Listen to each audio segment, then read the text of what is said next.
Assalamualaikum warahmatullahi wabarakatuh. Hai guys, perkenalkan kami dari mahasiswa Prodi Pendidikan Matematika Universitas Hasyim Asy'ari Tebu Ireng Jombang.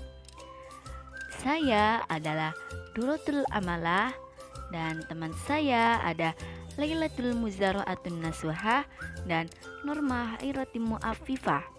Nah, di video kali ini kita akan membahas tentang aplikasi fungsi linier dalam bidang ekonomi.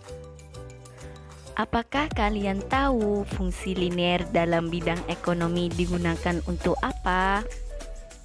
Nah, fungsi linier dalam bidang ekonomi digunakan untuk mengetahui yang pertama, pengaruh pajak terhadap keseimbangan pasar.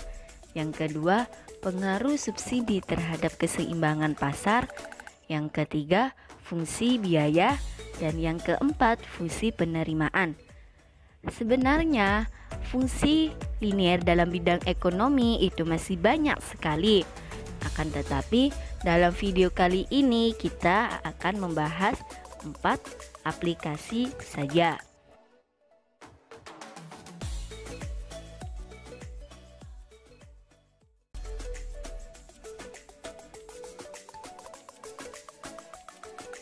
Nah, pengaruh pajak terhadap keseimbangan pasar itu, jika produk dikenakan pajak P per unit, maka akan terjadi perubahan keseimbangan pasar atas produk tersebut, baik harga maupun jumlah keseimbangan.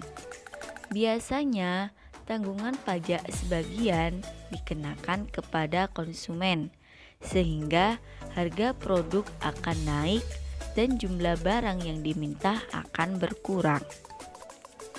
Keseimbangan pasar sebelum dan sesudah pajak dapat digambarkan dengan kurva sebagai berikut.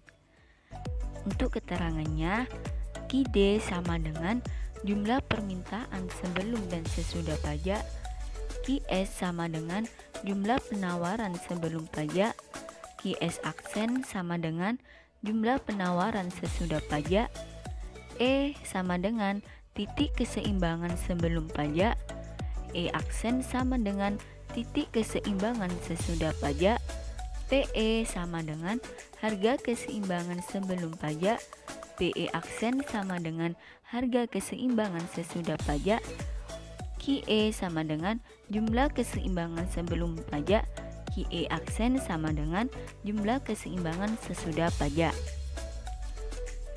Untuk pengenaan pajak sebesar T atas setiap unit barang yang dijual menyebabkan kurva penawaran bergeser ke atas dengan penggal yang lebih besar pada sumbu harga. Jika sebelum pajak persamaan penawarannya P sama dengan A plus B kali Q, maka sesudah pajak ia akan menjadi P sama dengan A plus B kali Q plus T. Untuk menghitung beban pajak yang ditanggung oleh konsumen, rumusnya adalah TK sama dengan PE aksen dikurangi PE, di mana PE aksen adalah harga keseimbangan sesudah pajak dan PE adalah harga keseimbangan sebelum pajak. Untuk menghitung beban pajak yang ditanggung oleh produsen, rumusnya adalah TP sama dengan T min TK, di mana T adalah pajak yang dikenakan dan TK adalah pajak yang ditanggung oleh konsumen. Sedangkan untuk menghitung jumlah pajak yang diterima oleh pemerintah, rumusnya adalah T sama dengan T kali QI aksen, di mana T adalah pajak yang dikenakan dan QI aksen adalah harga keseimbangan sesudah pajak. Untuk contoh soalnya seperti ini ya.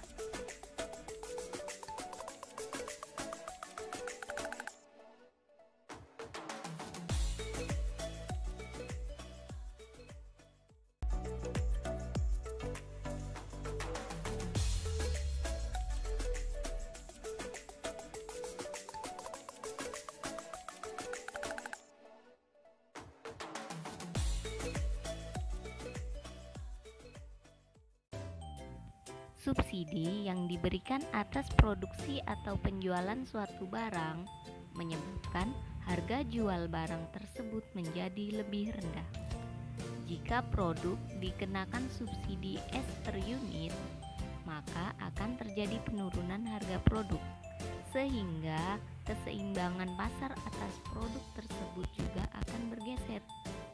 Jika sebelum pajak persamaan penawarannya adalah P sama dengan A plus BQ, maka sesudah pajak ia akan menjadi P sama dengan A plus BQ dikurang S. Keseimbangan pasar sebelum dan sesudah subsidi dapat dilihat pada gambar grafik ya. Nah, keterangannya adalah dengan Q adalah jumlah permintaan sebelum dan sesudah subsidi, sedangkan QS adalah jumlah penawaran sebelum subsidi. Q aksen S adalah jumlah penawaran sesudah subsidi. E titik keseimbangan sebelum subsidi, sedangkan E aksen adalah titik keseimbangan sesudah subsidi. PE adalah harga keseimbangan sebelum subsidi, sedangkan P aksen E adalah harga keseimbangan sesudah subsidi.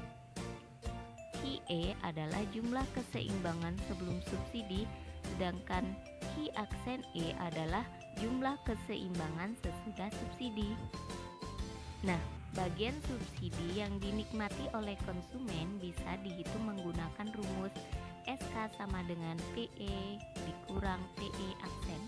Sedangkan bagian subsidi yang dinikmati oleh produsen bisa dihitung menggunakan rumus SP sama dengan S dikurang SK. Sedangkan jumlah subsidi yang dibayarkan oleh pemerintah bisa dihitung menggunakan rumus S sama dengan S dikali QE aksen. Untuk contoh soalnya seperti ini ya.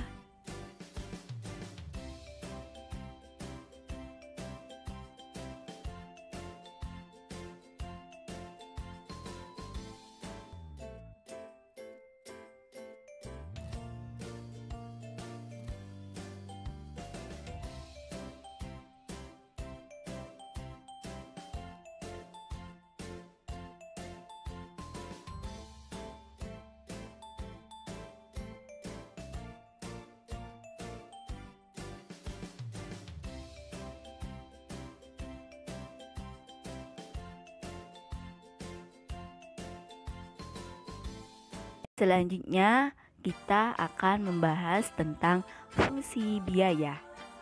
Biaya total atau total cost yang dikeluarkan oleh sebuah perusahaan dalam operasi bisnisnya terdiri atas biaya tetap atau fixed cost dan biaya variabel atau variable cost. Sifat biaya tetap adalah tidak tergantung pada jumlah barang yang dihasilkan.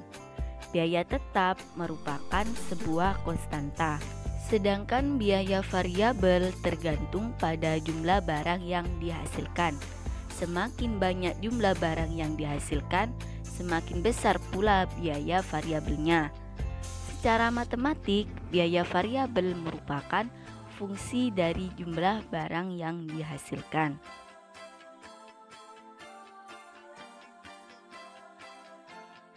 Bentuk umum persamaan fungsi biaya adalah FC sama dengan K, sedangkan VC sama dengan FQ sama dengan VQ, dan C sama dengan GQ sama dengan FC plus VC sama dengan K plus VQ.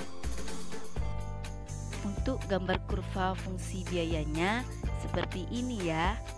Keterangannya di mana FC sama dengan biaya tetap, VC sama dengan biaya variabel, C sama dengan biaya total, K sama dengan konstanta, dan V sama dengan lereng kurva VC dan kurva C.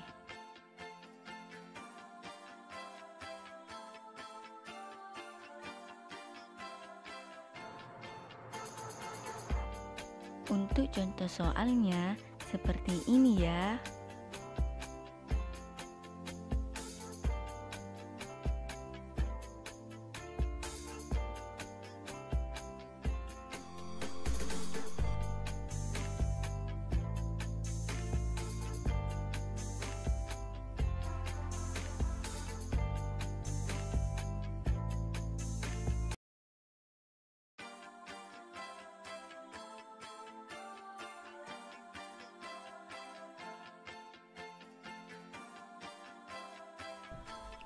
Selanjutnya ada fungsi penerimaan. Penerimaan total adalah hasil kali jumlah barang yang terjual dengan harga jual per unit barang tersebut. Rumusnya adalah R sama dengan Q dikali P sama dengan F dikali Q. Kemudian kurva penerimaan total. Kurva penerimaan total bisa dilihat pada gambar tersebut. Nah, keterangannya ada R adalah penerimaan total.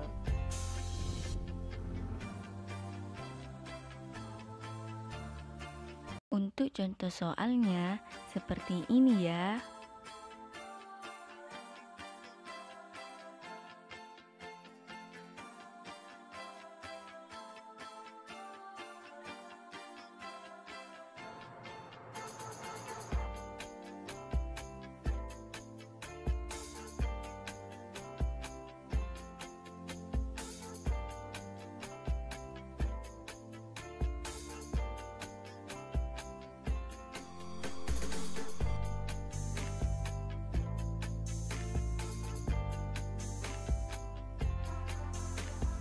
Sekian video dari kami, semoga bermanfaat. Terima kasih. Wassalamualaikum warahmatullahi wabarakatuh.